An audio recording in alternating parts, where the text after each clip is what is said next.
আজকের ভিডিওতে দেখাবো কিভাবে আপনার বিজনেস ম্যানেজার এবং অ্যাড অ্যাকাউন্ট খোলার জন্য প্রথমে আপনি আপনার ফেসবুক অ্যাকাউন্টে প্রবেশ করবেন। ফেসবুক অ্যাকাউন্টে আসার পর এই যে এখানে ক্লিক করলে আপনারা একটু নিচের দিকে স্ক্রল করলে এখানে পেয়ে যাবেন অ্যাড ম্যানেজার। এই অ্যাড ম্যানেজার অপশনটার মধ্যে একটা ক্লিক করবেন। তারপর আপনি যখন নতুন অবস্থায় ঢুকবেন তখন আপনাকে এরকম অ্যাকসেপ্ট করতে বলবে, আপনি অ্যাকসেপ্ট করে ডানে ক্লিক করবেন। এরপর বন্ধুরা এবার আপনার প্রথম কাজ হচ্ছে বিজনেস ম্যানেজার খোলা। বিজনেস ম্যানেজার খোলার জন্য এখানে একটা ক্লিক করবেন। ক্লিক করার পর এখানে ক্রিয়েট এ বিজনেস পোর্টফোলিও এই অপশনটার মধ্যে একটা ক্লিক করবেন। এবার আপনার বিজনেস ম্যানেজারের একটা নাম দিতে হবে, অবশ্যই ইংলিশে নাম দিবেন। বিজনেস ম্যানেজারের নামটা এখানে আমি বসিয়ে দিলাম। এরপর এখানে ফার্স্ট নেম এবং লাস্ট নেম দিতে বলবে, আমি নামটা এখানে দিয়ে দিচ্ছি। নামটা আমি এখানে দিয়ে দিয়েছি।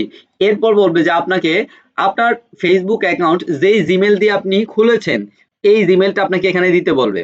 অবশ্যই আপনার ফেসবুক অ্যাকাউন্ট জিমেল দিয়ে খুলতে হবে, হ্যাঁ। তারপর এখানে আমি আমার জিমেলটা দিয়ে দিব এখানে। তো আমি আমার জিমেলটা দিয়ে দিয়েছি। দিয়ে দেওয়ার পর এখান থেকে ক্রিয়েট অপশনের মধ্যে একটা ক্লিক করব, সমস্যা নেই।